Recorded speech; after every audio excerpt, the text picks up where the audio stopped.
Hi, good morning, guys. First off, good to see you, even if it's this way. Thank you so much for all the sweet messages and notes I've gotten. I really, really appreciate and my mother and I and our whole family appreciate your prayers. The other thing is, thank you for those of you that stepped it up and got your grades good. They are looking much better. If that's not you, get on it now. Want to make sure that you're keeping up with everything. The only thing I am assigning are things that are going to help you pass either the FSA, the ACT, or the SAT. So this is not busy work. It's very much things you need to do. I'm going to tell you a couple things about this week. This week's going to look a little different for you. Thank goodness for Miss Huff, my dear friend and an excellent teacher. Many of you had Miss Huff. She is going to be coming into our classroom, your classroom, my classroom, for me, so that you understand the what's going on. She and I have worked together. I have shared some materials with her. She is putting her expertise into that, and we're going to help you get through this FSA. So please, every day before you leave class, please say thank you to Ms. Huff. It's very important that you get what you need, and I can only do so much from this far away. If you wanted to know, I'm right at 485 miles away from you as I take this. I am in Columbia, South Carolina, in my mother's home. I'm on the third floor, and if it weren't pouring down raining, I would show you where I am because it's kind of neat. You can see out. I'm really up in the trees right now because I'm on the third floor. And I don't know, it's a neat little area. I'll show you that another day. But first, foremost, we have got to get ready for the FSA. I started you on that last week, right? Friday. If you didn't watch Friday's video, please go back and watch that. Next, there are two portions of that, and we learned that through it watching that PowerPoint. There's the reading and the writing. We're going to concentrate first on the writing so that we get those things down pat. We are not going to write tons of papers or paragraphs even, but you are going to feel like, hopefully by the end of this week-ish, however long it takes us, that you feel confident to write a paper that should pass the FSA. Now, I'm going to start with the preface. If your English teacher, if you had Miss Huff, if you had Miss Calvert and maybe Miss, not sure, I think she did not teach 10th graders last year, but if you had an English teacher, Miss Campbell, if you had her in the 9th grade, those are the three teachers for sure I know that really hone in on the writing and hone in on the skills you need and the parts and pieces of a good paper to make sure you have everything there. If your writing was, say, a 7 or better, and I'm telling you to do something different, please know what I'm telling you to do is the bare minimum, okay? I want to help everybody get a paper that passes. If your paper is already above bare minimum, don't change what you're doing. Continue to do what you're doing. But some of these skills and things we're going to talk about might help you tighten it up. Let's just say you got a 5 or a 6 and you need to just tighten a few things up. Hopefully these things are going to help you to do that. Those of you that just feel like, I'm lost, I don't know what to do in the writing, okay? This is definitely for you. So it's going to be very important that you take notes, do everything I ask you to do, as in right now, get out your classwork, your notebook, go to your class, go to your, I'm sorry, I'm very, very tired. Go to your section that says strategies. All right. Go to your strategy section. This is where I want you to write what I'm going to give you down. Take little notes to the side. This is going to be very, very important. If I say it, it must be important at this point. So jot down things. I'm going to say things. If I were with you in the room, I would be writing on the document and making things more apparent to you. But I'm going to say them instead of writing them. We happen to be out of ink. It's supposed to be delivered here today by Amazon, but I have time to do this right now before my mother wakes up.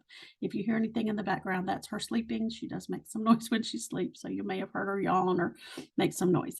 But I need to keep that there, and if I stop, I will stop the video and come back, so you'll have 2 videos. So just so you know, that's going on at the same time.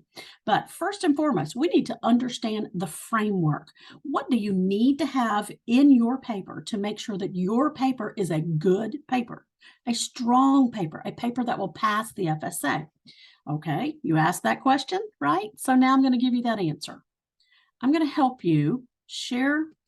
I'm going to share a document with you that's going to help you. All right. I want you to write this down right now. You don't have to write every single word. If you just want to say informational, FSA informational, that's fine. But this is your framework. Mrs. Huff and I both will be referring to your framework. Write down FSA informational framework. All right. Every single part is going to be very, very important. And I do a whole thing about how to sandwich it. And I'm going to talk about this. Okay. You do not have a good paper if you do not have a good claim. You're going to spend several days on claims. So you have to have a strong claim to have a good paper. The other thing you really need is to have good structure in your paper. In fact, there's a whole part of your scoring that tells you how many points you got on your structure. Well, this is going to give you the structure that you need so that you make sure that you pass this thing. So the very first thing, or let's do an overview. You need an introduction. You need a body paragraph, however many you need, a minimum of 2. You might use 3 or 4 in your body paragraphs. We'll talk about them in a minute. And you've got to have a conclusion. So there's 3 main parts, right? This middle part, your body paragraphs, you may have more than 2 paragraphs. 2 is the minimum. You have to have at least 2 to be able to pass. So let's go focus just on the introduction for a minute. And I thought I could make this bigger. Give me a second. There we go. All right. First, you need a hook, a bridge, and your claim. If you would like to write beside here, I would highly encourage it. In fact, I may type as we go. A hook should be 2 to 3 sentences. I may have to put this down. Let's see. 2 to 3 sentences. Hopefully you remember this from maybe middle school when you were taught how to do a hook, bridge, claim, or write a paragraph. A hook is just something to entice the reader, to make them want to read your paper. Many times, the example I use when I talk through the framework is one that I think you can all relate to. I talk about should Gaither students be able to leave campus for lunch? Okay, a lot of students say, yes, of course, we want to leave for lunch. It's not fair. Look at all these other places that there are to eat all around you. And the food in the cafeteria is not always great. It might not be what you want. The lines are long. It's too crowded. Okay, so that's the good side. All right. The other side would be, no, I don't want my little precious child that's in the 10th grade, 11th grade, 12th grade, getting out in traffic an extra time on the 8-lane highway. Dale Mabry is called Dale Mabry Highway. Keep that in mind.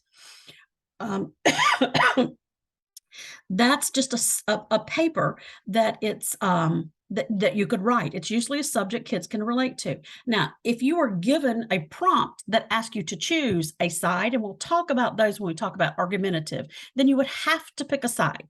We're going to just assume today the paper I'm talking about now says students at Gaither High School would like to be able to leave campus. Write a paper supporting that. We're just going to assume it's an informational paper about why students should be able to leave, okay? We're not going to do the argumentative today. We'll do that in a separate video. But if that were the case, I might start my hook out as something like, did you know Gaither high school students feel like they're in jail? Question mark. Now, while using a question mark in your opening is not real savvy to write with, what I have found is it's not incorrect as far as FSA standards go. So you can use that as a question if you wanted to. You could say, or you could also state it differently and say, students at Gaither High School feel like they're in prison all day, period, and not have it a question. If you just glancingly read that, wouldn't you go, what? High school students feel like they're in prison? What's up with that? Right? That would make you want to read this paper. All right. I would go into it further and say, students share, and let me start with that part. You may not say I, you may not say we, you may not say you. All of those pronouns are out the door. You can get around that by attaching yourself to a people group. You can say students feel, or high school students think, or parents feel. You can attach yourself wherever your area is. You could say girls in high school think, or females think, All right. Or however you want to do it, attach yourself to a people group. That will help you to not write the I's. If you write I's in your paper, it's probably not going to pass. If you do it 4 or 5 times, I can tell you it's not going to pass. I've looked at enough papers that pass and ones that don't.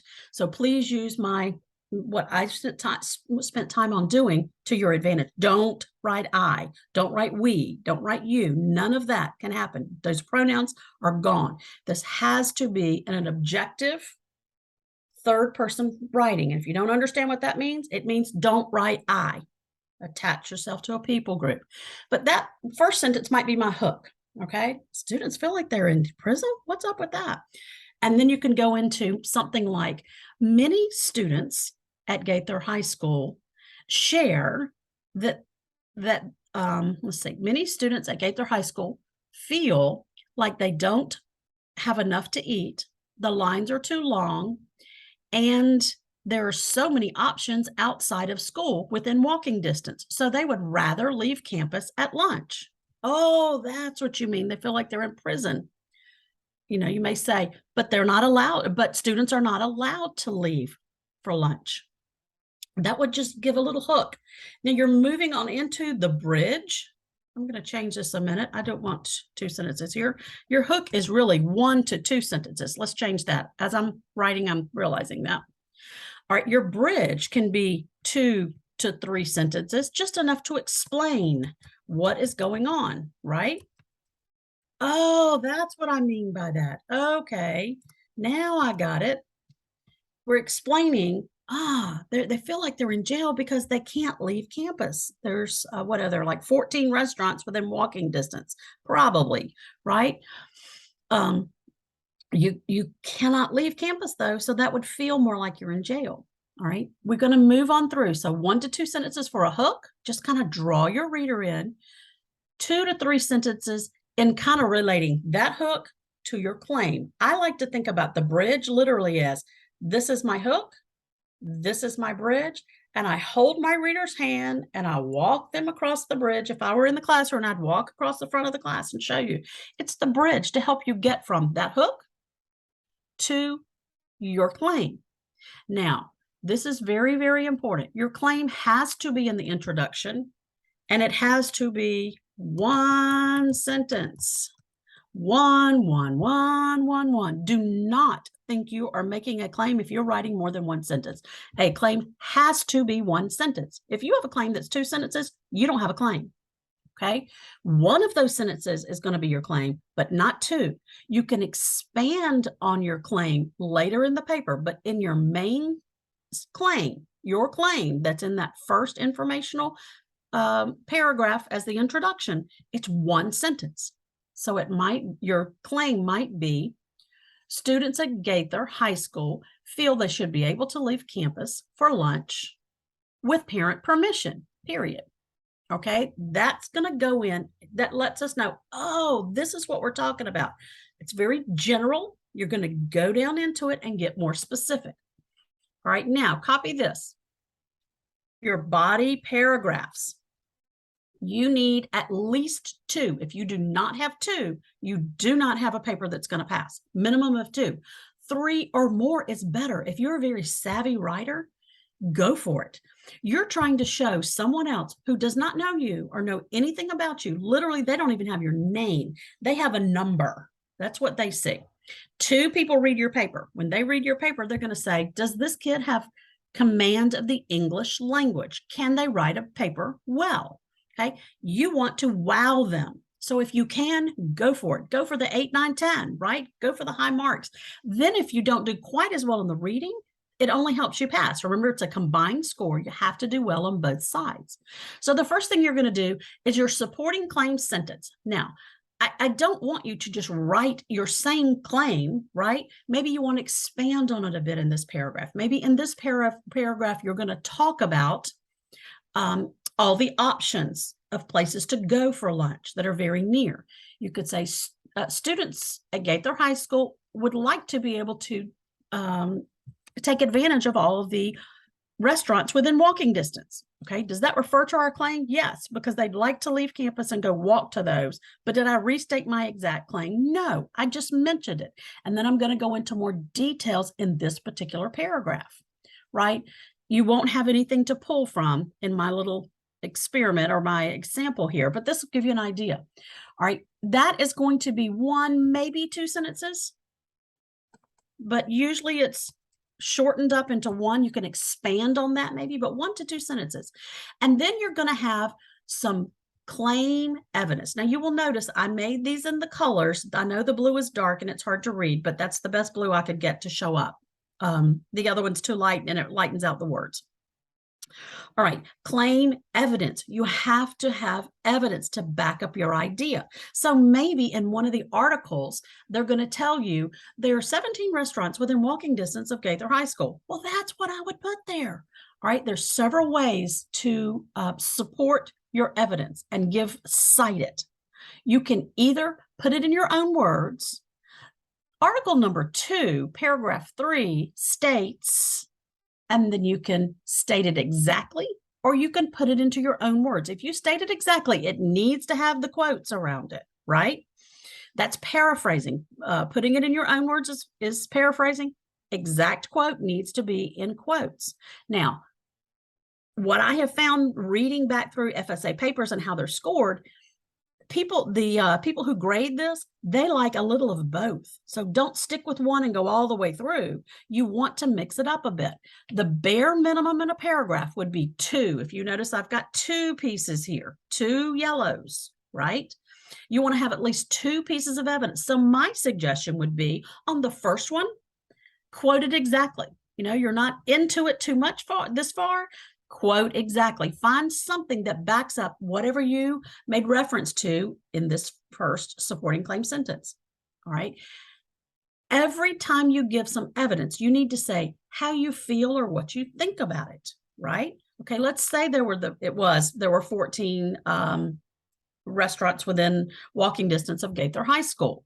So I need to say, well, what does that mean to me? How does it make me feel? Or how does it relate to this? What do I think?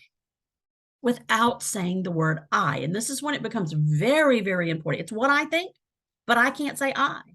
So you can say students feel, or high schoolers want, or however you need to do that, just attach yourself to a people group. All right. So then you would say students are hungry and feel that like they would rather have food from other restaurants around school rather than eating in the Gaither lunchroom. Boom. All right. This needs to fairly match. Let's say if you have 1 to 2 sentences in your evidence, you probably want to have 1 to 2 sentences in your commentary. Now, it doesn't need to be exact, right? But we need about. You don't want to talk 5 sentences with your evidence and then have 1 sentence for your commentary. It's never going to be exact. And these are just round numbers, right? But you want to have a fairly same amount. The reason we do this in yellow and blue, because together yellow and blue make green. Remember that, right? We learned that a long time ago. Yellow and blue make green, which means it refers back, it supports your claim. All right, now you need either a transition word or sentence. This is going to let them know how savvy you are. If you're a savvy writer, go write a sentence. If you're not and you're just trying to get the basics down, then you can say also, or because, or so. You're going to have something that's going to help you transition to say, oh, there's something else here, right? In addition to, furthermore, some of those words. So you have that. Then you're going to do exactly what you did in this first evidence and commentary.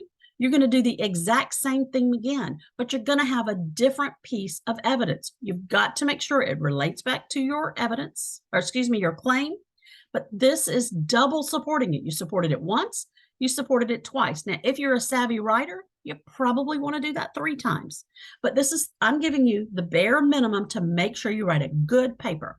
If you're not a savvy writer, and I know some of us are not, that's okay. What we need to make sure we do is to write a very good paper.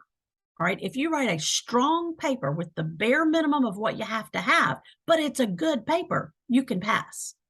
If you're savvy, do a little more. All right, then, so you would do the same thing. Then you would have a little transition word usually there, could be a sentence, and then you would restate your claim. It's a claim, so how many sentences should it be? One sentence.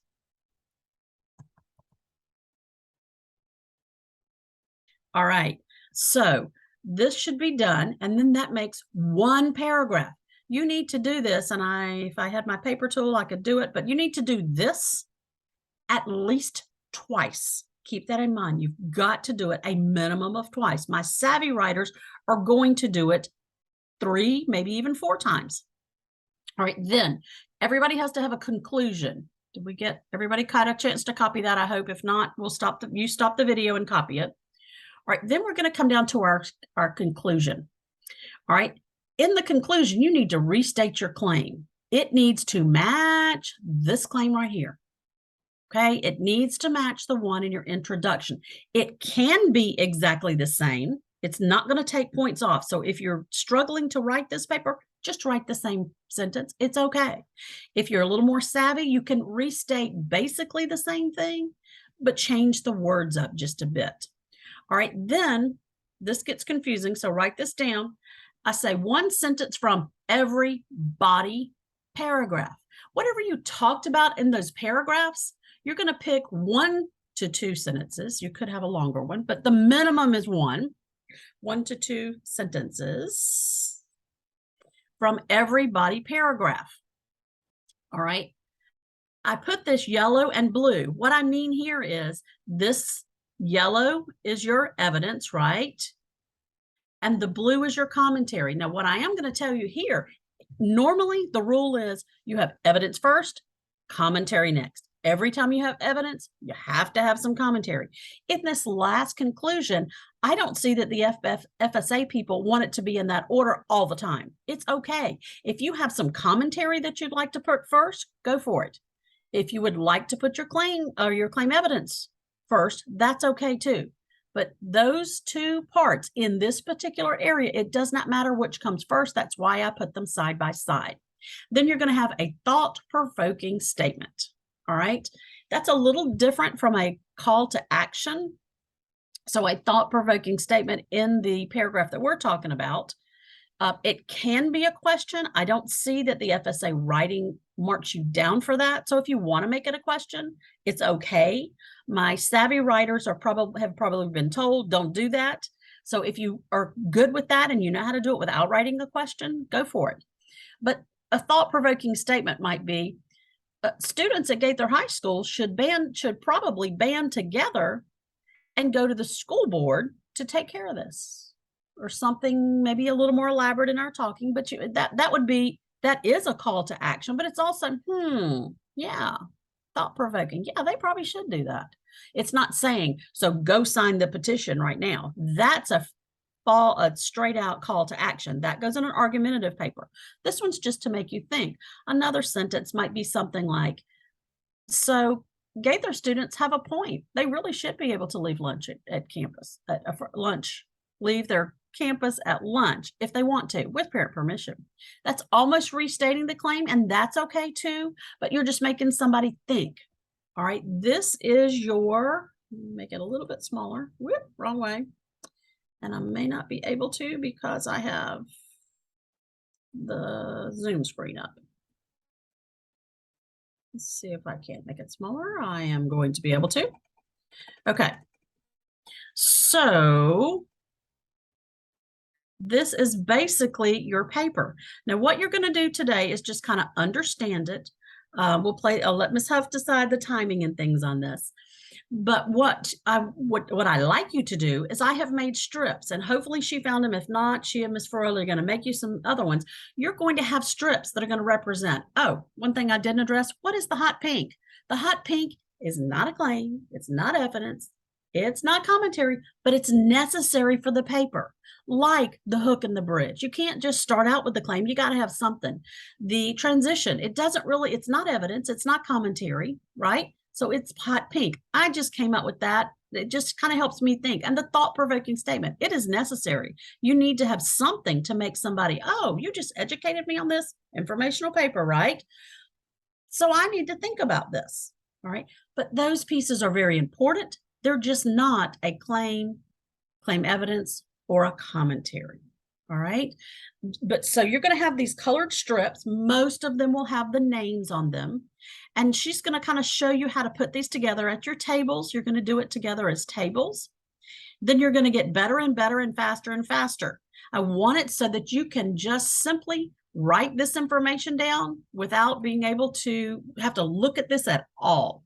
In fact, you're going to have to do that for me and for Ms. Huff in class. Maybe by Friday, you'll be doing that. We want you to get really good, because what I know, this is setting you up for success. These are the parts and pieces. When you sit down to take that FSA writing, the first thing I want you to do when you get that CBT worksheet is write this framework down, please. It's very, very important that you have all these parts and pieces. I just told you that. So why not write the framework? And then as you go, I'm going to stop sharing for a moment. And then as you go through your paper, you've written them all down on that CBT worksheet. That's the yellow sheet of paper that they give you. All right. It could be white on the writing, but either way, write it. Write the whole thing down. And then as you proofread your paper, go back and check. Oh, did I write? Oh, I didn't have any commentary there. Wow, I'm glad I wrote my framework, because I can see I did not write the commentary. All right. Or did I have at least 2 pieces of evidence? Oh, I only have 1. I need to go back and add a piece of evidence there. I promise the framework will help you do well and be able to pass this. All right. Great work turning stuff in. Continue to do that. The other thing we're going to do this week is you're going to do an achieved story every day. And then on Wednesday, you'll have 3. And I know this week is a little different, but you'll still have 3 because you have downtime. Juniors and seniors will have like assemblies. You can do them during that time. If you don't have time in class, and you may not, that's your homework. 1 passage every single day, except on Wednesday, there'll be 3. Post back. All I need to see, guys, is that page that says the 75% or the 88% or hopefully 100%. The page that has the 2 scores, take a picture of the whole screen so I can see the title at the top and the scores at the bottom. If I can see 2 scores, you'll get 100% of the points that you earn. Now, sometimes, probably towards the end of the week and even next week, I'm going to start giving you exactly what you earned. So if you earn a 30, you get a 30. You earn a 50, you get a 50. So please give this good efforts, but that will be getting you ready for the FSA reading as well as this writing. Please give Mrs. Huff your very best attention and thank her as you leave class every day. I could not do this without her. Take care, guys.